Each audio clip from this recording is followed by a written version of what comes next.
Hello everyone, my name is समीक्षा। तो हम कर रहे थे कोऑर्डिनेशन कंपाउंड, जिसके 4 पार्ट अपलोड हो चुके हैं। आज हम बात करेंगे 5th पार्ट की और इसके नेक्स्ट टॉपिक की। होप सो कि ये वाला जो टॉपिक है, इसके जो 2 टॉपिक रहेंगे, आइसोमेरिज्म और स्टेबिलिटी इन मेटल कार्बोनिल वाला, वो इस वीडियो में कंप्लीट हो जाए। कोशिश तो पूरी है, बाकी देखते हैं। ठीक है, तो पहला हमारा टॉपिक अभी हम कंप्लीट करेंगे आइसोमेरिज्म। ठीक है, तो आइसोमर्स कौन से होते हैं बताओ? जिनका सेम मॉलिक्यूलर फॉर्मूला हो लेकिन डिफरेंट इन स्ट्रक्चर हो। ठीक है, आइसोमर्स पढ़े हैं ना हमने, वही चीज है यहाँ पे। क्या हो? Same molecular formula but different in structure. ठीक है, बट डिफरेंट इन स्ट्रक्चर, अलग अलग वेरी करेंगे स्ट्रक्चर में, लेकिन मॉलिक्यूलर फॉर्मूला सेम होएगा। जितने मतलब 2 हमारे कंपाउंड होंगे, इसमें जितने कार्बन होंगे उसमें भी उतने कार्बन हाइड्रोजन होंगे, लेकिन फर्क क्या आएगा? पोजीशंस का। किसी में बॉन्डिंग कैसे होगी, किसी में बॉन्डिंग कैसे होगी। ठीक है, तो 2 टाइप के हम इस चैप्टर में आइसोमेरिज्म पढ़ेंगे। पहला हमारा स्ट्रक्चरल आइसोमेरिज्म, दूसरा हमारा ऑप्टिकल आइसोमेरिज्म। ठीक है, स्ट्रक्चरल में ये 5 पार्ट है, ऑप्टिकल के 2 पार्ट हैं। तो जैसा ये चार्ट बना हुआ है, इसे एज इट इज वैसे लिख लो। ठीक है, तो स्ट्रक्चरल में हमारे 5 टाइप के आइसोमर्स होते हैं। Coordination isomer, hydration isomer, linkage isomer, ionisation isomer और लिगेंड आइसोमर। ठीक है, ऐसे ऑप्टिकल में हमारे ज्योमेट्रिकल और ऑप्टिकल होंगे। तो सबसे पहले अभी हम डिस्कस करेंगे स्ट्रक्चरल को। ठीक है, तो स्ट्रक्चरल में सबसे पहला क्या है हमारा? Coordination isomer. तो इसमें क्या होएगा, ये देखो मैंने एग्जांपल पहले से लिखा हुआ है ये, कि मान लो ये 2 हमारे कोऑर्डिनेशन कंपाउंड है। ठीक है, एक ये है, मतलब ये है और ये है। तो इसमें तुम्हें कैसे दिखेगा?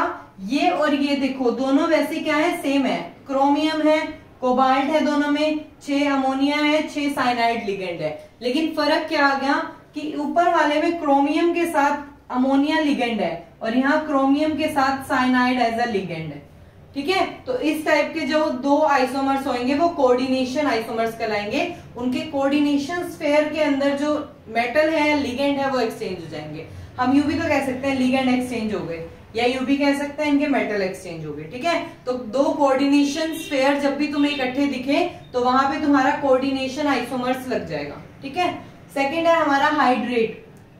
हाइड्रेट से ही पता लग रहा है क्या है, यहाँ पे वाटर की बात हो रही है। ठीक है, H2O की बात हो रही है। तो जिस भी तुम्हें कोऑर्डिनेशन कंपाउंड में वाटर एज अ लिगेंड दिख जाए, तो वहां पे हमारा क्या होगा? वाटर लिगेंड का एक्सचेंज दिख जाए। जैसे देखो ये तुम्हारा एग्जांपल है, यहाँ पे 6 के 6 water as a ligand perform हो रहे हैं, लेकिन यहाँ पे 3 वाटर एज अ लिगेंड और 3 वाटर कोऑर्डिनेशन स्फीयर के बाहर as a counter ion use हो रहे हैं। तो यहाँ पे क्या हो रहा है? हाइड्रेट में वाटर के जो उसमें है वो आइसोमर आ रहा है। यहाँ पे 6 के 6 लिगेंड है, वहां पे 3 लिगेंड है। ठीक है, लेकिन है टोटल 6, इसके 3 अंदर है, 3 बाहर है, इसके 6 के 6 अंदर है लिगेंड। तो इस टाइप के आइसोमर्स कैसे होते हैं? हाइड्रेट आइसोमर्स होते हैं हमारे। ठीक है, नेक्स्ट है हमारा लिंकेज। ठीक है, हाइड्रेट में मैंने क्या बोला है? जहां भी तुम्हें वाटर दिख जाए।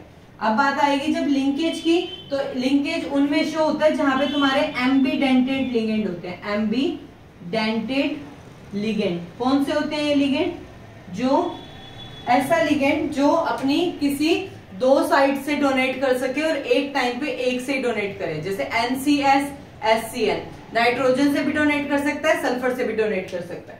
ठीक है, जैसे यहाँ पे हमारे इसका ये एग्जांपल है। यहाँ पे देखो ONO, यहाँ पे ऑक्सीजन के थ्रू जो हो रहा है वो बॉन्डिंग हो रही है, और यहाँ NO2 है। तो ये एक ही बात, ONO चाहे NO2, लेकिन यहाँ ऑक्सीजन से बॉन्डिंग हो रही है या नाइट्रोजन के थ्रू बॉन्डिंग हो रही है। तो इस टाइप से क्या होता है? लिंकेज, मेटल का लिगेंड से कैसा लिंकेज है, इधर ऑक्सीजन के थ्रू है, इधर नाइट्रोजन के थ्रू है, लेकिन बाकी सारी जो है इनके अंदर एलिमेंट वो सब सेम है। तो इस टाइप के हम आइसोमर्स को क्या कहते हैं? Linkage isomers. क्लियर है? यहाँ तक 3 हो गए हमारे। नेक्स्ट है हमारा आयनाइजेशन आइसोमर। कौन सा? आयनाइजेशन। तो इसमें क्या हो रहा होगा? एक कोऑर्डिनेशन स्फीयर है और एक काउंटर आयन है, दोनों टूट रहे होंगे जब स्प्लिट हो रहे होंगे। फर्स्ट पॉजिटिव होता है, फिर नेगेटिव होता है। ठीक है, तो इसमें देखो जब ये टूटेगा तो ये प्लस और ये SO4 2 माइनस हो जाएगा। इधर क्या हो जाएगा? Br माइनस और ये प्लस हो जाएगा। ठीक है, ये 2 प्लस और 2 माइनस हो जाएगा। तो यहाँ देखो, यहाँ ब्रोमीन अंदर है, सल्फेट बाहर है, इसमें सल्फेट अंदर है, ब्रोमीन बाहर है, मतलब काउंटर आयन क्या हो गया, एक्सचेंज हो गया। तो इस टाइप के आइसोमर्स को कहते हैं आयनाइजेशन आइसोमर्स, ठीक है, जिसमें काउंटर आयन एक्सचेंज हो जाए, वो कौन से होते हैं, आयनाइजेशन आइसोमर्स होते हैं। लास्ट है हमारा इसमें लिगेंड आइसोमर्स। नाम में क्या है, लिगेंड आइसोमर्स, मतलब जो हमारा लिगेंड होगा ना वो सेम होगा, लेकिन वो अलग अलग तरीके से परफॉर्म कर रहा होगा। जैसे यहाँ पे देखो, यहाँ 1 2 3, तो ये प्रोपाइल अमीन है, ठीक है, प्रोपाइल अमीन की तरह बिहेव कर रहा है। यहाँ पे क्या है, ट्राइमिथाइल अमीन की तरह बिहेव कर रहा है, मतलब यहाँ भी 1 2 3 कार्बन है, लेकिन फर्स्ट सेकंड कार्बन से 2 नाइट्रोजन जुड़े हुए हैं जो मेटल को डोनेट कर रहे हैं। यहाँ पे फर्स्ट और थर्ड कार्बन से अमीन जुड़े हुए हैं जो कि मेटल को डोनेट कर रहे हैं, ठीक है। तो यहाँ पे देखो ये फर्क आ गया, नहीं तो दोनों में क्या है, कार्बन सेम है, नाइट्रोजन सेम है, हाइड्रोजन सेम है, मेटल सेम है, फर्क कहाँ आ गया, उनके डोनेशन का, ठीक है। वो फर्स्ट सेकंड से कर रहा है, वो फर्स्ट थर्ड से कर रहा है, तो वो ट्राइथाइल हो जाएगा, ठीक है, और ये वाला हो जाएगा हमारा प्रोपाइल वाला, ठीक है, ऐसे करके नाम हो जाएगा, PN और TN करके। तो यहाँ तक ये हो गए इसके डिफरेंट डिफरेंट स्ट्रक्चरल आइसोमर्स, ठीक है। नाम क्या है, कोऑर्डिनेशन, हाइड्रेट, ये हाइड्रेट का एग्जांपल, लिंकेज का एग्जांपल, आयनाइजेशन जब काउंटर आयन में हो जाता है, और लिगेंड जब लिगेंड्स आपस में आइसोमर्स शो करें। यहाँ तक कंप्लीट है, ठीक है। तो ये सब थे हमारे स्ट्रक्चरल। अब हम बात करते हैं किसकी, ज्योमेट्रिकल आइसोमर्स की, ठीक है। तो स्ट्रक्चरल में क्या था, same molecular formula but different in structure, ठीक है, बट डिफरेंट इन स्ट्रक्चर, कभी कोऑर्डिनेशन चेंज हो रहा है, कभी हाइड्रेट हो रहा है। अब ऑप्टिकल में क्या होएगा, सेम मॉलिक्यूलर फॉर्मूला होएगा, सेम स्ट्रक्चर होएगा, लेकिन डिफरेंट कहाँ आएगा, पोजीशंस में, ठीक है, डिफरेंट कहाँ आएगा, पोजीशन में। कभी वो दोनों एक दूसरे के 180 डिग्री पे होंगे, कभी वो एक दूसरे के 90 डिग्री पे होंगे। यहाँ पे क्या होता है, 3D अरेंजमेंट होती है, स्पेशियल अरेंजमेंट होती है, ठीक है, कि हमारे स्पेस में कैसी अरेंजमेंट है। तो हमारी ये वाली बात सारी क्लियर हो गई। अब हम बात करेंगे ऑप्टिकल की, ठीक है। तो यहाँ पे क्या होता है, same molecular formula, same arrangement but different in spatial arrangement, ठीक है। 3D अरेंजमेंट में चेंज आता है, 3D अरेंजमेंट में डिफरेंस आता है, ठीक है। तो हमारे ये दो होते हैं, ज्योमेट्रिकल और ऑप्टिकल, ठीक है। तो ज्योमेट्रिकल में हम बात करेंगे सिस ट्रांस इनकी, ठीक है, ऑप्टिकल अलग से पढ़ेंगे। पहले हम सारा ज्योमेट्रिकल का कंसेप्ट क्लियर करेंगे। हाँ, तो अब हम क्या कर रहे हैं, यहाँ पे मेरी एक छोटी सी मिस्टेक हो गई, यहाँ ऑप्टिकल नहीं आएगा, यहाँ स्टीरियो आइसोमर्स आएंगे, ठीक है। क्या आएंगे यहाँ पे, स्टीरियो आइसोमर्स। ऑप्टिकल तो इसका पार्ट होता है, ठीक है, स्टीरियो आइसोमर्स। एक होते हैं हमारे स्ट्रक्चरल आइसोमर्स, एक होते हैं हमारे स्टीरियो आइसोमर्स। इनमें क्या होता है, same molecular formula, same chemical formula, chemical bonds भी सेम होते हैं, लेकिन फर्क कहाँ आता है उनका, स्पेशल अरेंजमेंट, ठीक है, कि वो कैसे कैसे अरेंज है एटम्स हमारे। इसके अंदर हमारे दो होते हैं, ज्योमेट्रिकल और ऑप्टिकल। तो सबसे पहले हम बात करेंगे ज्योमेट्रिकल की, ठीक है। सबसे पहले हम यहाँ पे बात कर रहे हैं ज्योमेट्रिकल की, ठीक है। तो ज्योमेट्रिकल आइसोमर्स में हम पहले देखेंगे कोऑर्डिनेशन नंबर 4 वाले, फिर हम देखेंगे कोऑर्डिनेशन नंबर 6 वाले। और में हमारे दो अरेंजमेंट होती है, एक टेट्राहेड्रल और एक हमारा होता है स्क्वायर प्लेनर। टेट्राहेड्रल और स्क्वायर प्लेनर, ठीक है। सबसे पहले अगर हम बात करें टेट्राहेड्रल की, तो यहाँ कैसा होएगा, मेटल होएगा, इसके चारों तरफ लिगेंड ऐसे लगे होंगे, 4 लिगेंड लगे होंगे, L2 L3 L4 ऐसे करके, ठीक है। तो इसमें क्या होता है, कोई भी ज्योमेट्रिकल आइसोमर्स नहीं होता, मतलब ये सेम ही रहता है हमेशा, ठीक है। कहने का मतलब है इसका कोई भी और दूसरा आइसोमर नहीं बन सकता। तो क्या लिखोगे, टेट्राहेड्रल में no isomer, no geometrical isomers, GI, ठीक है, नो ज्योमेट्रिकल आइसोमर्स। और अगर मैं बात करूं इसमें स्क्वायर प्लेनर की, ठीक है, तो उनमें अलग अलग केसेस होते हैं, ठीक है। टेट्राहेड्रल में तो एक भी नहीं होते। अगर अब मैं बात करूं इसकी स्क्वायर प्लेनर वालों की, तो इनकी अरेंजमेंट कैसे होती है, मेटल, इसके तरफ चारों तरफ ऐसे लिगेंड लगे होते हैं, ठीक है, L1 L2 L3 और L4, ठीक है। तो इनमें क्या होता है, ये दोनों जो आपस में है L1 और L4, L2 और L3, ये तो होंगे 180 डिग्री के एंगल पे, बाकी ये चारों आपस में एक दूसरे के क्या है, 90 डिग्री के एंगल पे, ठीक है। जैसे L1 और L2 ये दोनों है 90 डिग्री पे, जबकि L1 और L4 हैं 180 डिग्री के। तो 2 180 डिग्री के हैं ये और 4 90 डिग्री के एंगल होते हैं इनमें। ठीक है, तो अब हम बात करेंगे इसके बाद इनके डिफरेंट कंडीशंस। ठीक है, कैसे? देखो, मान लो फर्स्ट कंडीशन है कि मेटल है और उसके साथ जो हमारा लिगेंड लगा हुआ है, ठीक है, जैसे उसको A मान लेंगे हम, ऐसे हमारा कोऑर्डिनेशन कंपाउंड होता है ना, मेटल है और उसके साथ जो लिगेंड लगा हुआ है वो चारों के चारों सेम है। ठीक है, A4 है, तो यहाँ पे मेटल है, चारों तरफ क्या है, A और A। ठीक है, तो इसका कोई भी और ज्योमेट्रिकल आइसोमर नहीं बन सकता, कोई भी इसमें एक्सचेंज नहीं हो सकता। इसको चाहे तुम इस A को यहाँ रख दो, इस A को यहाँ रख दो, तो भी क्या रहेगा, सेम रहेगा, तो इसका कोई ज्योमेट्रिकल आइसोमर नहीं बन सकता। सेकंड केस अगर मैं बात करूं तो हो जाएगा M, A को कर दो 3 और एक और अलग ले आओ B। ठीक है, तो इसका अगर पूछा जाए कोई ज्योमेट्रिकल आइसोमर बनेगा तो आंसर होएगा नो। क्यों? क्योंकि यहाँ मेटल होएगा, यहाँ A और B।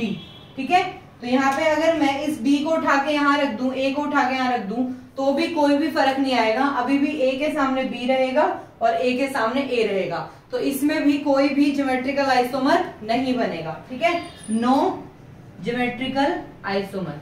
सिमिलरली यहाँ A3 भी है ना, अगर मैं इसको ऐसे भी रख सकती हूँ AB3, तो इसमें भी क्या होएगा, कोई भी ज्योमेट्रिकल आइसोमर नहीं बनेगा। तो इन 3 केसेस को पहले अच्छे से लिख लो, अभी तक यहाँ लिख रही हूँ मैं साइड में। एक हमने केस डिस्कस करा है MA4, सेकेंड हमने केस डिस्कस करा है MA3B कर लो, चाहे MAB3 कर लो। ठीक है, थर्ड केस की अगर मैं बात करूं तो क्या हो जाएगा, MA2B2। समझ आया? पहले A4 थे, फिर एक B लाई, अब 2 B लेके आई हूं। ठीक है, तो इसमें हमारे बनेंगे ज्योमेट्रिकल आइसोमर। कैसे बनेंगे, इसको पहले इरेज कर देते हैं। यहाँ देखो, यहाँ पे तुम्हारा क्या लिया, M है, A कितने हैं 2 और B भी कितने हैं 2। ठीक है, तो ये तुम्हारा है अरेंजमेंट। अब देखो यहाँ जो मेटल है इसके मैं एक बार A और A ऐसे रख सकती हूँ, B और B ऐसे रख सकती हूँ, और दूसरी अरेंजमेंट क्या हो सकती है, A रख दूं, B रख दूं। तो ये दोनों एक दूसरे की क्या है, डिफरेंट अरेंजमेंट है, ज्योमेट्रिकल आइसोमर्स है। ठीक है, देखो इधर A के सामने A आ रहा है, B के सामने B आ रहा है, इधर A के साथ A आ रहा है, B के साथ B आ रहा है। ठीक है, तो ये वाले जो 2 ज्योमेट्रिकल आइसोमर्स है ना हमारे, ये कितने हैं, 2 ज्योमेट्रिकल आइसोमर्स आएंगे इसमें।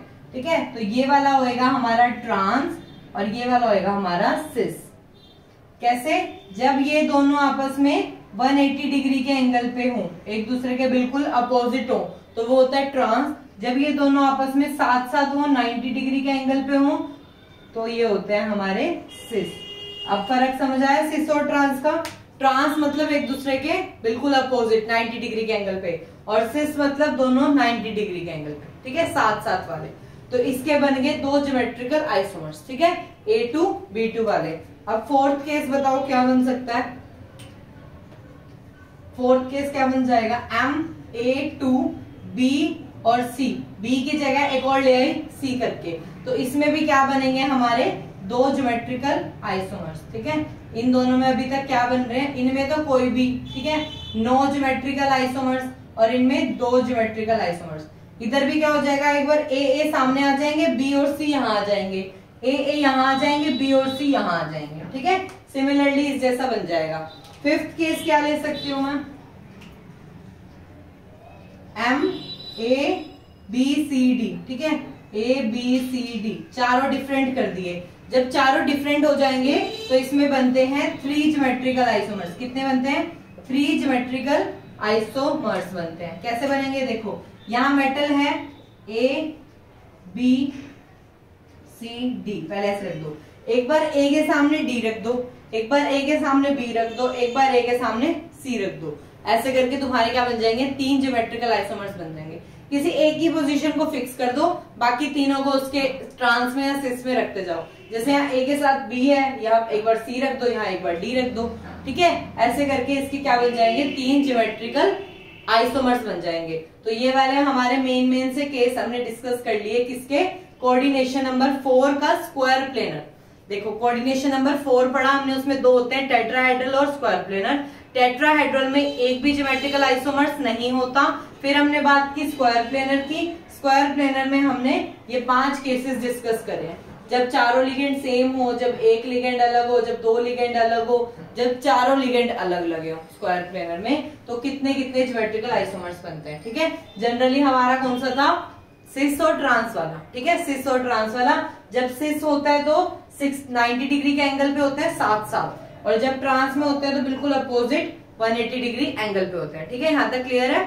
तो हमने ये सब बात करी अभी ज्योमेट्रिकल आइसोमर्स के कोऑर्डिनेशन 4 के स्क्वायर प्लेनर की।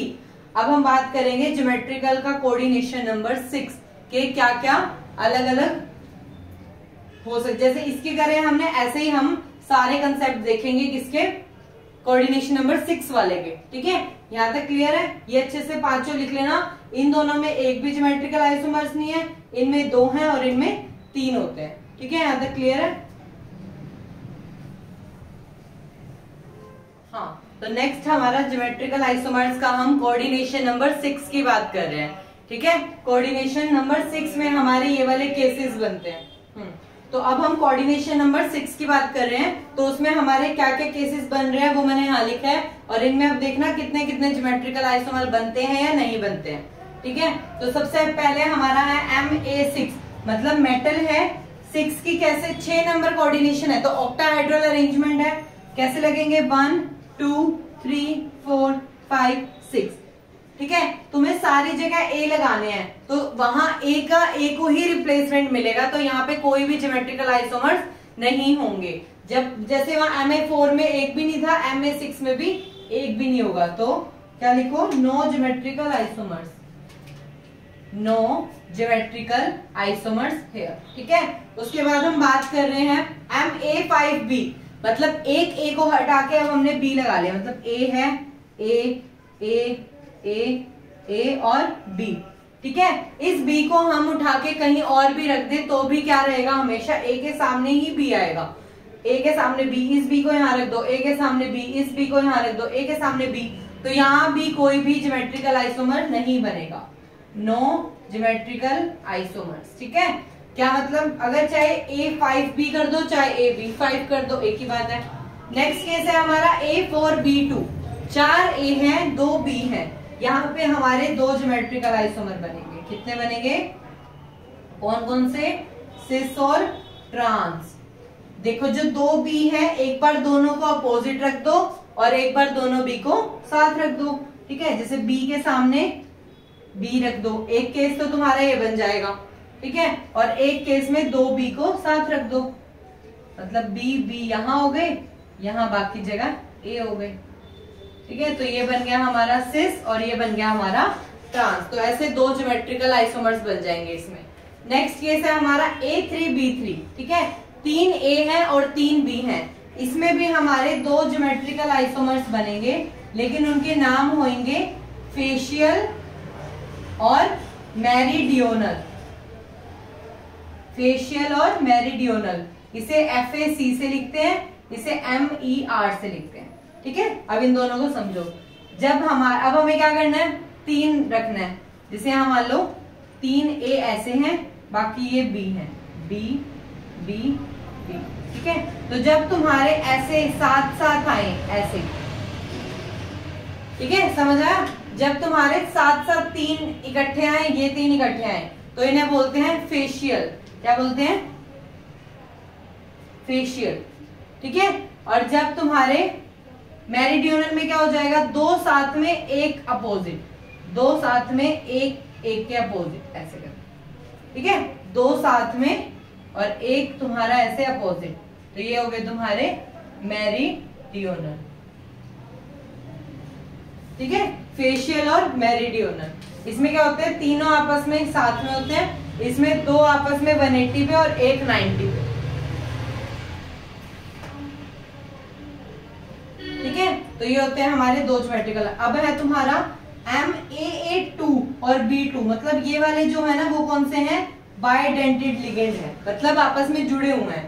तो यहाँ देखो, यहाँ M है, यहाँ मेटल है इसके साथ देखो बी एक बार तो ऐसे लगा दो, और जो 2A है वो तुम्हारे ऐसे कनेक्ट है, 2A और ये 2A, तो ये हो गए एक बार सिस में, एक बार बी वाले को क्या, ये हो गए ट्रांस में, और एक बार क्या कर दो सिस, इसको यहाँ पे कर दो, इन दोनों को तो रख दो बी वाले को यहाँ पे, और ये वाले जो दोनों हैं वो आपस में कनेक्ट, ये जो दोनों हैं वो आपस में कनेक्ट। समझ आया? सिस और ट्रांस बनेंगे, क्या बनेंगे, दो ज्योमेट्रिकल बनेंगे, सिस और ट्रांस। ठीक है, और ये जो है देखो सारे के सारे डिफरेंट है, A B C D E F, 6 के 6 लिगेंड जब तुम्हारे डिफरेंट होंगे तो इसमें बस तुम्हें याद रखना है 15 ज्योमेट्रिकल आइसोमर्स बनेंगे। कितने बनेंगे? 15 ज्योमेट्रिकल आइसोमर्स। ठीक है, डिफरेंट 15 ज्योमेट्रिकल आइसोमर्स बनेंगे। एक भी नहीं बनेगा, एक भी नहीं बनेगा, 2 cis trans, 2 facial meridional, A3B3, याद रखना। इसके बहुत एग्जांपल मिलेंगे तुम्हें, एक लिगेंड 3 होएगा, दूसरा लिगेंड 3 होएगा, तो वहां हमेशा तुम्हें फेशियल मेरिडियोनल बनाना है। फिर क्या होएगा, बाइडेंटेड लिगेंड, जैसे यहाँ पे EN और Cl2 होता, ठीक है, EN और Cl2 होता, तो तुम्हारे वहां 2 ज्योमेट्रिकल आइसोमर्स बनते। और यहाँ पे जब तुम्हारे सारे के सारे लिगेंड डिफरेंट है तो तुम्हारे क्या बनेंगे, 15 ज्योमेट्रिकल आइसोमर्स बनेंगे। ठीक है, ये 1 नंबर के क्वेश्चन में पूछ सकते हैं, तो इन्हें याद रखना। तो ये था हमारा ज्योमेट्रिकल आइसोमर्स। कोऑर्डिनेशन नंबर 4 के 5 केस देख लिए, कोऑर्डिनेशन नंबर 6 के 6 केस देख लिए। ठीक है, तो यहाँ तक कोई दिक्कत, ज्योमेट्रिकल हो गया। अब हम बात करते हैं जो स्टीरियो आइसोमर्स का दूसरा वाला पार्ट है, कौन सा, ऑप्टिकल आइसोमर्स। तो अब हम देखेंगे ऑप्टिकल आइसो। नेक्स्ट हमारा टॉपिक है ऑप्टिकल आइसोमेरिज्म। ठीक है, तो ऑप्टिकल एक्टिव कौन सा कंपाउंड होगा, हम कैसे पता लगाएंगे? ऑप्टिकल एक्टिव कंपाउंड होने के लिए उसको 2 रूल फॉलो करने पड़ेंगे। एक तो उसमें कोई भी should not superimposable on it mirror image. ठीक है, दूसरा should not contain any plane of symmetry, should not contain any plane of symmetry. अभी इन दोनों बातों को हम डिस्कस करेंगे। पहला मैंने क्या लिखा है, should not superimposable on it's mirror image, मतलब कोई ऐसा कंपाउंड हो जब हम उसकी मिरर इमेज बनाएं, जैसे एग्जांपल के लिए यहां मैंने I लिखा, ठीक है, यहाँ पे मैंने मिरर लगाया, इसकी इमेज कैसे बनेगी, ऐसे बनेगी, सेम बन गई ना इमेज।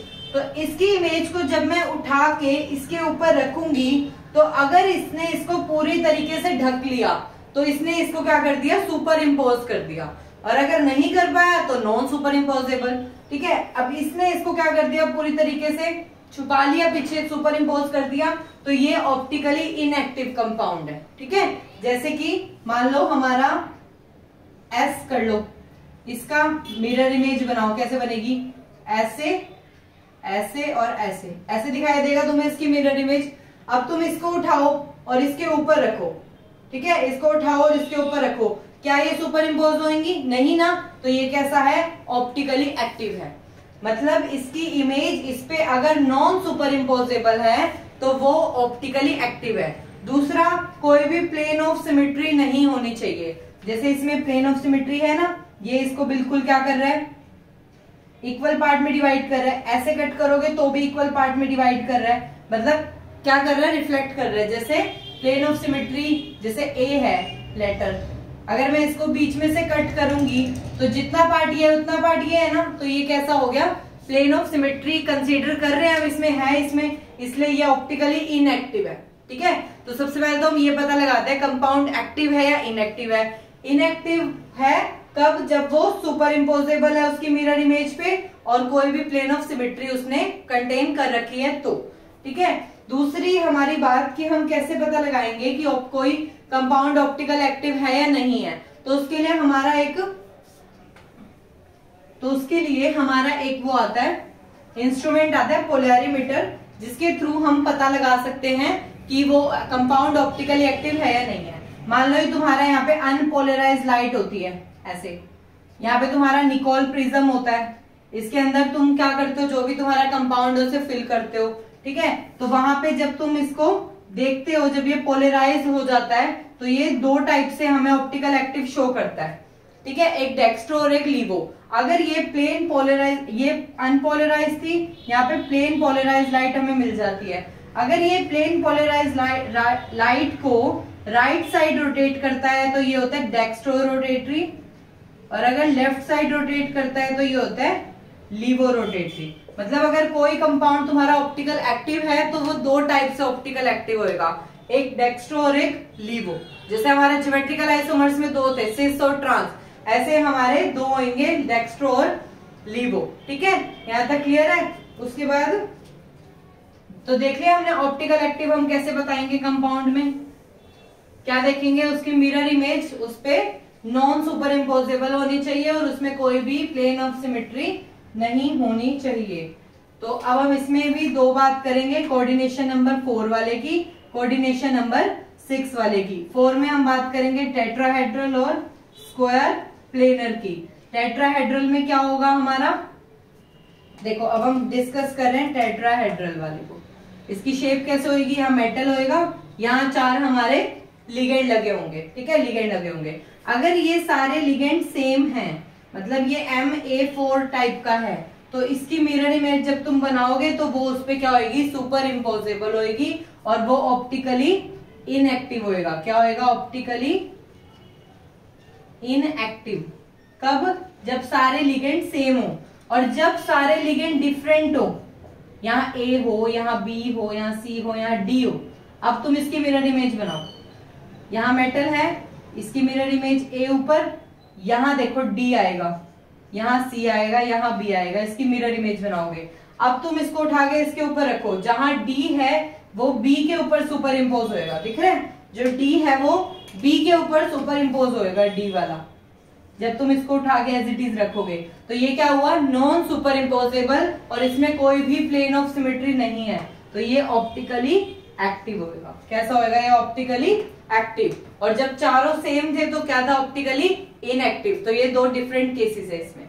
स्क्वायर प्लेनर का जब तुम देखो केस देखोगे तो कोई उसके नाम में क्या है, प्लेनर, मतलब वहां पे प्लेन ऑफ सिमेट्री प्रेजेंट होगी, चाहे तुम मेटल के चारों लिगेंड डिफरेंट ले लो, A, B, C, D, लेकिन ये कैसे प्लेन ऑफ सिमेट्री होगी, मान लो तुम्हारी ये कोई बुक है, ठीक है, ये तुम्हारी कोई बुक है, तो तुमने क्या करा, इसको हम ऐसे भी तो कट कर सकते हैं बीच में से, यहाँ A, B, C, D, ये तुम्हारे जो 4 पेन है, ये 4 लिगेंड की तरह लगे हुए हैं, तो मैं इसको क्या करूंगी, बीच में से कट कर सकती हूँ। तो वो क्या होएगा, आपस में A को ये रिफ्लेक्ट करेगी, तो इसमें प्लेन ऑफ सिमेट्री प्रेजेंट होती है, इसलिए ये ऑप्टिकली इनएक्टिव होता है। क्या होता है ये, स्क्वायर प्लेनर वाले क्या होते हैं, ऑप्टिकली इनएक्टिव होते हैं, ऑप्टिकली इनएक्टिव होते हैं।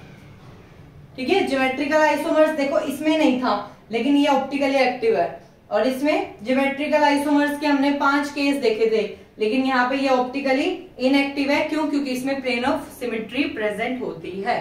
क्लियर है यहाँ तक। तो ये हमने बात करी ऑप्टिकल आइसोमर्स के कोऑर्डिनेशन नंबर 4 के टेट्राहेड्रल की, जो एक केस में ऑप्टिकली एक्टिव है तो दूसरे केस में ऑप्टिकली इनएक्टिव है।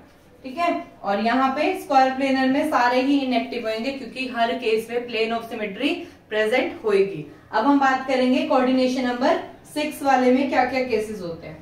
ठीक है, 6 वाला कैसे होएगा, ऑक्टाहेड्रल टाइप बनेगा ना, तो उसमें डिफरेंट हम केसेस देखेंगे, ABCD चेंज करके। तो नेक्स्ट हम बात कर रहे हैं ऑप्टिकल आइसोमेरिज्म का केस, जिसमें हम कोऑर्डिनेशन नंबर 6 की बात करेंगे। तो देखेंगे इसमें हमारे कितने ऑप्टिकल आइसोमर्स बनेंगे या नहीं बनेंगे। ठीक है, तो सबसे पहले हम बात करेंगे MA3 की। ठीक है, A मतलब क्या है, बाइडेंटेड लिगेंड है। तो देखो M है, यहाँ एक बार ये AA आपस में पहले यूं बना लो। ठीक है, ये दोनों आपस में, ये दोनों आपस में, इसके मिरर इमेज बनाओ। यहाँ तुम्हारा मेटल है, इसकी मिरर इमेज अब कैसे बनेगी, देखो यहाँ ये इस साइड दिखेगा अब तुम्हें, मतलब ये ऐसे ऐसे ये यहाँ दिखेगा, समझ रहे हो, ये ऐसे ऐसे है वो यहाँ दिखेगा, और ये वाला जो है हमारा यहाँ दिखेगा। तो ये इस पे क्या है, नॉन सुपर इम्पोजेबल। देखो इसको उठा के इसके ऊपर रखो तो ये इस पे क्या करेगी, सुपर इम्पोज नहीं होगी, नॉन सुपर इम्पोजेबल है ना, तो ये क्या शो करेगी, ऑप्टिकली एक्टिव है। ये कैसा है, ये ऑप्टिकली एक्टिव है। क्लियर हुआ। ऑप्टिकली एक्टिव है और इसके दो ऑप्टिकल आइसोमर्स मिलेंगे, ठीक है, दो ऑप्टिकल आइसोमर्स मिलेंगे। अगला है तुम्हारा AA2B2, ठीक है, दो तो AA वाले हैं और ये BB वाले हैं, तो एक बार दो B को हम सिस में लगा देंगे और एक बार दो B को हम ट्रांस में लगा देंगे। समझ रहे हो, ऐसे, ठीक है, ये दो A वाले हो गए, ये दो B वाले हो गए। तो ये भी कैसे हैं, non super imposable mirror images, तो इनके दो ही ज्योमेट्रिकल है और दो ऑप्टिकल है, ठीक है, दो ऑप्टिकल आइसोमर्स हैं इसके। क्लियर है, सिस और ट्रांस। अगला हमारे ये वाले जो केसेस हम अभी पीछे करके आए हैं, तो MA6 6 के 6 A हैं, तो इसमें कोई ऑप्टिकल आइसोमर होगा नहीं, नो, ठीक है। A5B इसमें भी कोई ऑप्टिकल आइसोमर नहीं होगा। उसके बाद A4B2 क्या है, A4B2 इसमें ज्योमेट्रिकल तो होते हैं, दो ज्योमेट्रिकल आइसोमर तो होते हैं सिस ट्रांस, लेकिन कोई ऑप्टिकल आइसोमर नहीं होता, ठीक है, नो ऑप्टिकल आइसोमर। क्लियर है।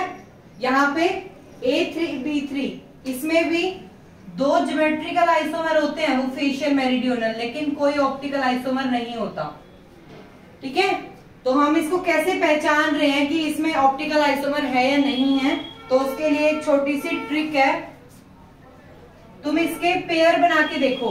जैसे ये वाला है A5B, तो ट्रिक तो ये है, जब भी तुम्हें कभी पेयर में दो A साथ में दिख जाए या फिर दो AB दो बार रिपीट हो जाए या उससे ज्यादा बार रिपीट हो जाए, तो वो कभी भी ऑप्टिकल आइसोमर शो नहीं करेगा। क्लियर है। जब भी तुम्हें इनके पेयरिंग करते हुए AA या फिर AB ऐसे रिपीट करते हुए दिख जाए, तो वो ऑप्टिकल आइसोमर शो नहीं करेगा। जैसे ये A5B है, तो इसके पेयर बनाओ, AA बनेंगे, एक बार AB बनेगा और एक बार AA बनेगा, तो 5 हो गए ना, 1 2 3 4 5 A हो गए और एक B हो गया, तो रिपीट हो गया ना AA या AB तो चलो एक बार आया, लेकिन AA आ गया ना, तो ये ऑप्टिकल आइसोमर नहीं है। सिमिलरली यहाँ ऐसे करोगे, AA बनेगा, AB बनेगा, AB दो बार रिपीट हो जाएंगे, तो ये भी नहीं होगा। सिमिलरली इसमें भी नहीं होगा। अब ये है A3BCD, इसके तुम चार वो बनाओगे, चार इसके बनेंगे आइसोमर, ठीक है। तो इसके तुम देखोगे तो इसके जो बनेंगे चार अलग अलग कंडीशन बनेगी, उसमें से जो एक लास्ट कंडीशन होगी जिसमें AB के साथ, AC के साथ, AD के साथ अलग अलग बना रहा होगा, ठीक है। देखो 3 A यूज हो गए और BCD तीनों यूज हो गए, ऐसे पेयर बन गए।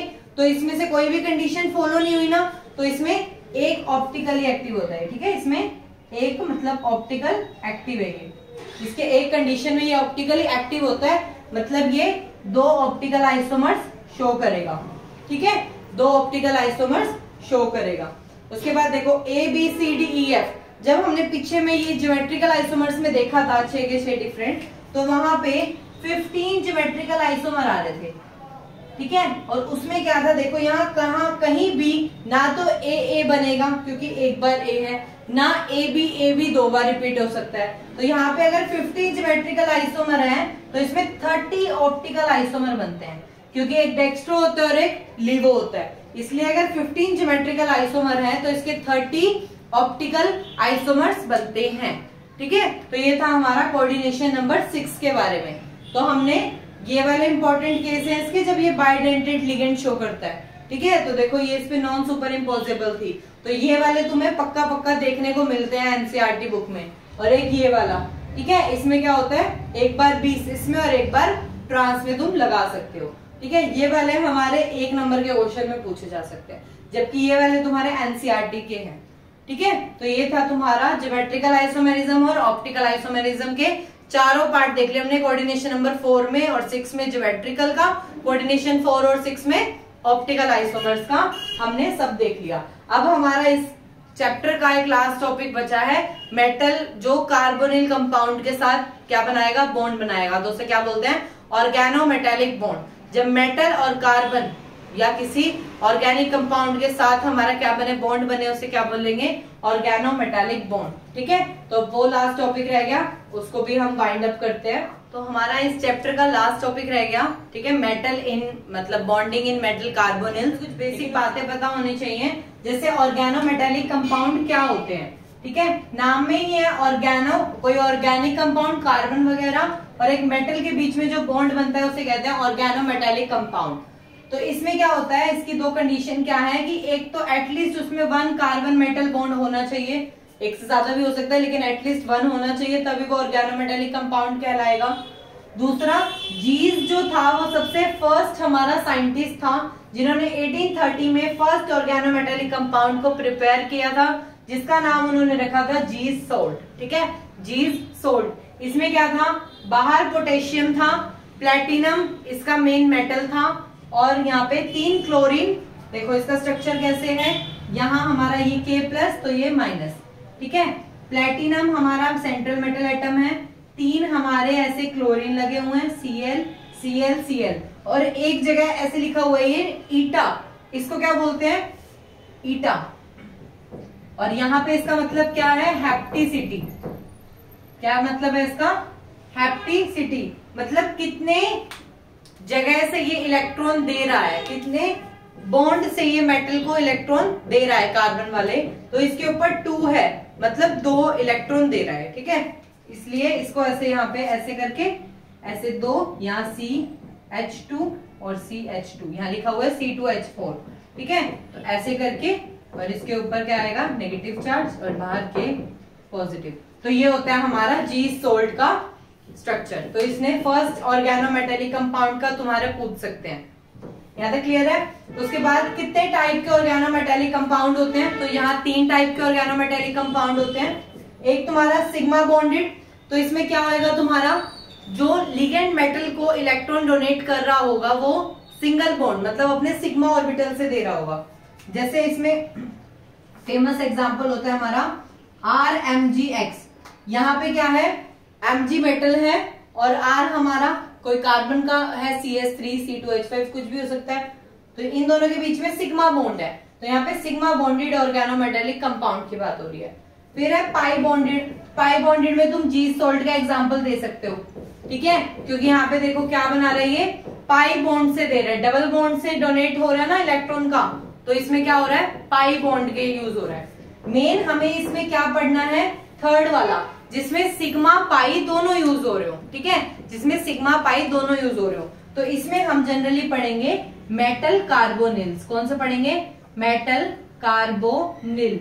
अब ये कार्बोनिल क्या है, CO, क्या है ये CO, C भी कैपिटल O भी कैपिटल, जिसे कार्बन मोनोऑक्साइड कहते हैं, लेकिन यहाँ जब ये एज अ लिगेंड यूज होता है तो इसे कार्बोनिल कहा जाता है। ठीक है, तो यहाँ मेटल और कार्बोनिल के बीच में बॉन्ड बनता है। जैसे एग्जांपल के लिए तुम्हारा FeCO5, ठीक है, NiCO4 ऐसे करके, तो यहाँ पे तुम्हारा मेटल और कार्बोनिल के बीच में बॉन्ड बनता है। उसमें क्या होता है, सिग्मा और पाई बॉन्ड दोनों इंक्लूड होते हैं। जैसे तुम्हारा निकल है, यहाँ 4 कार्बोनिल से अटैच है, CO CO CO CO। ठीक है, ऐसे ही तुम्हारा आयरन Mn2CO510 ऐसे करके। जैसे एक और एग्जांपल Mn2CO10, तो यहाँ पे क्या हो रहा है, डाइमर बन रहा है। ठीक है, MnCO5 का डाइमर बन रहा है, ये डाइमर है इसका। ठीक है, तो ये सारी बातें किसकी थी कि सिग्मा पाई बॉन्डेड है। अभी इन दोनों के बीच में ठीक है ये बॉन्ड बन गए, स्ट्रक्चर बन गए, लेकिन इनमें एक्चुअल बॉन्डिंग होती कैसे है, सिग्मा कौन सा बॉन्ड देता है और पाई कौन सा बॉन्ड बनाता है, ये सब अब हम डिस्कस करेंगे। तो इसका नेक्स्ट टॉपिक है हमारा बॉन्डिंग इन मेटल कार्बोनिल्स करके। ठीक है, तो ये हमारा टॉपिक है बॉन्डिंग इन मेटल कार्बोनिल्स। तो अब हम बात कर रहे हैं बॉन्डिंग इन मेटल कार्बोनिल्स की। ठीक है, मेटल और कार्बोनिल मतलब CO में कैसा हमारा बॉन्ड होता है। तो सबसे हम पहले बात करेंगे कार्बन और ऑक्साइड की। ठीक है, कार्बन और ऑक्सीजन की। यहाँ कार्बन के पास क्या होते हैं हमारे, ठीक है, 4 लोन पेयर दिखा दिया हमने, और इसके होते हैं 6। तो इसने इसके साथ शेयरिंग कर ली, इसने इसके साथ 2 शेयरिंग कर ली, इसके टोटल 8 कंप्लीट हो गए, इसके यहाँ पे 6 हुआ अभी। ठीक है, यहाँ कार्बन है, ऑक्सीजन है, दोनों में क्या होगी, डबल बॉन्ड बन गया। लेकिन यहाँ पे कार्बन पे अभी भी 2 की कमी है और इस ऑक्सीजन के जो लोन पेयर एक्स्ट्रा पड़े हैं वो मतलब एक्स्ट्रा पड़े हैं तो वो डोनेट कर सकता है, तो वो यहाँ पे क्या करेगा, इसको ऐसे डोनेट कर देगा और कोऑर्डिनेट बॉन्ड बना लेगा, शेयरिंग कर लेगा। तो एक कोऑर्डिनेट बॉन्ड बाद में जाके क्या बन जाता है, कोवेलेंट बॉन्ड बन जाता है। तो इन दोनों में क्या आ जाता है हमारा, ऐसे करके 3 बॉन्ड आ जाते हैं, ट्रिपल बॉन्ड आ जाते हैं। यहाँ तक क्लियर है कि कैसे कार्बन और ऑक्सीजन के बॉन्ड बीच में ये 3 बॉन्ड आए हैं। 2 तो इन्होंने पाई बॉन्ड बनाए आपस में शेयर करके, और जो तीसरा वाला है वो कार्बन के पास अभी 2 इलेक्ट्रॉन की कमी रह गई थी, जो ऑक्सीजन ने इसको क्या करा, अपना बॉन्ड लोन पेयर देके क्या कर लिया, कोऑर्डिनेट बॉन्ड बना लिए। ठीक है, ये तो हो गया हमारा कार्बन और ऑक्सीजन के बीच की बॉन्डिंग। अब बात करते हैं मेटल के साथ इनकी कैसे बॉन्डिंग होती है। तो यहाँ हमारा मेटल है, ये हमारा कार्बन ऑक्साइड है, जैसे कार्बोनिल बोलते हैं यहाँ पे। तो यहाँ पे कार्बोनिल है, इसने क्या करा, किसके बीच में बनेगा, मेटल और कार्बन बॉन्ड बनता है ना। तो कार्बन ने जो अपने ये जो लोन पेयर है, जो इसके इलेक्ट्रॉन्स हैं, वो किसको दे दिए, मेटल को दे दिए, और क्या बना लिया, सिग्मा बॉन्ड बना लिया। ठीक है, हम ये थर्ड वाला पार्ट कर रहे हैं जिसमें सिग्मा और पाई बॉन्ड दोनों ही इंक्लूड है। तो देखो, जब कार्बन ने मेटल को अपना इलेक्ट्रॉन्स दिए और बॉन्ड बनाया तो कौन सा बना, सिग्मा बॉन्ड। ठीक है, तो यहाँ पे क्या था, मेटल के जो डी ऑर्बिटल है वो भी क्या थे, फुल्ली फिल्ड थे, उनमें कुछ इलेक्ट्रॉन्स थे। तो मेटल ने अपने डी ऑर्बिटल के इलेक्ट्रॉन से बैक बॉन्डिंग कर दी इसके पाई स्टार में। ठीक है, जो कार्बन का पाई स्टार है उसमें क्या कर दी, बैक डोनेशन कर दिया और क्या बना लिया, पाई बॉन्ड बना लिया। तो यहां से तो बन गया पाई बॉन्ड और यहां से क्या बन गया, सिग्मा बॉन्ड। ठीक है, पाई स्टार में डोनेशन करके क्या बना लिया, पाई बॉन्ड, और इससे क्या बना दिया, सिग्मा बॉन्ड। तो इसमें सिग्मा पाई बॉन्ड दोनों की ही डोनेशन की एक्सचेंज है। ठीक है, तो यहाँ पे कार्बन जो CO है वो सिग्मा डोनर है, क्योंकि वो सिग्मा बॉन्ड डोनेट करने में बना रहा है, और पाई बॉन्ड क्या बना रहा है, एक्सेप्ट करने पे। तो पाई एक्सेप्टर भी बोलते हैं, या इसको पाई एसिड लिगेंड बोलते हैं, क्योंकि ये अच्छा एक्सेप्टर होता है। ठीक है, इसे पाई एसिड लिगेंड भी कहते हैं, पाई एक्सेप्टर लिगेंड भी कहते हैं, और सिग्मा डोनर कहते हैं। क्लियर हुआ, सिग्मा डोनर, पाई एक्सेप्टर। ठीक है, देखो ये पाई बॉन्ड आपस में ओवरलैप करके बनाएंगे। ये वाले कैसे हो रहे हैं ओवरलैप, ऐसे और ऐसे। ये वाले कैसे ओवरलैप हो रहे हैं, ऐसे और ऐसे। ठीक है, ये सिग्मा बॉन्ड बना रहा है, ये पाई बॉन्ड बना रहा है। ठीक है, तो यहाँ पे जब मेटल और कार्बन क्या कर रहा है, अपने बॉन्ड को स्ट्रेंथन कर रहा है, मतलब क्या कर रहा है, बहुत ज्यादा मजबूत बना रहा है, बॉन्डिंग ज्यादा कर रहा है, सिग्मा से पाई बॉन्ड में लेके जा रहा है। तो इसको कहते हैं हम सिनर्जिक इफेक्ट। क्या कहते हैं इसे हम, सिनर्जिक इफेक्ट। जब मेटल खुद की क्या कर रहा हो, सेल्फ स्ट्रेंथनिंग कर रहा हो, बॉन्ड की सेल्फ स्ट्रेंथनिंग। ठीक है, खुद के बॉन्ड की क्या कर रहा है, स्ट्रेंथनिंग कर रहा है, खुद को मजबूत बना रहा है बैक बॉन्डिंग करके। ठीक है, इसे कहते हैं सिनर्जिक इफेक्ट। तो यहाँ देखो क्या हो रहा है, कार्बन और ऑक्सीजन के बॉन्ड लेंथ में बॉन्ड ऑर्डर डिक्रीज होता जा रहा है, क्योंकि इसके पाई स्टार में इंक्लूड हुआ है हमारा इलेक्ट्रॉन।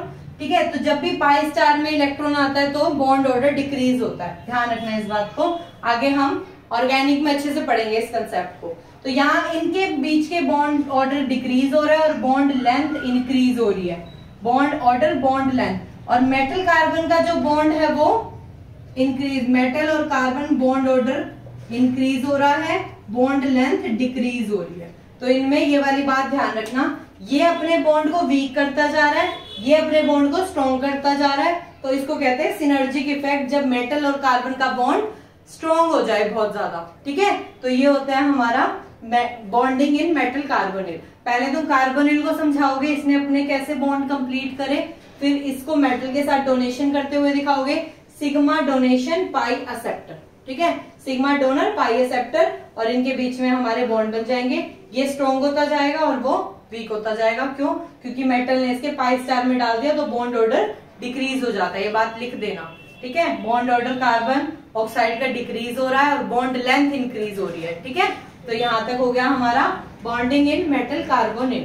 तो ये हमारा इस चैप्टर का लास्ट टॉपिक था, बॉन्डिंग इन मेटल कार्बोनिल। इसके बाद छोटी मोटी एप्लीकेशन जो हमने इतना सारा कोऑर्डिनेशन कंपाउंड पढ़ा है, इनका ये कहाँ कहाँ अप्लाई हो रहे हैं, एप्लीकेशन क्या है इनकी, इनकी इम्पोर्टेंस क्या है, ठीक है। तो इनके बारे में छोटे मोटे डिस्कस करते हैं, कुछ कुछ पॉइंट लिखते हैं और फिर इस चैप्टर को वाइंड अप करते हैं। तो अभी हमने क्या डिस्कस करना है, important and application of coordination compounds की, कहाँ कहाँ अप्लाई होते हैं, क्या क्या इनकी इंपॉर्टेंस है। इससे पहले एक छोटा सा टॉपिक है कि क्या फैक्टर अफेक्ट करते हैं स्टेबिलिटी। अगर मुझे दो कॉम्प्लेक्स दे रखे हैं, दो कोऑर्डिनेशन कंपाउंड दे रखे हैं, और अगर मुझे बताना है कि उन दोनों में से स्टेबल कौन सा है, तो मैं इन 4 फैक्टर से उनको स्टेबिलिटी बता सकती हूँ।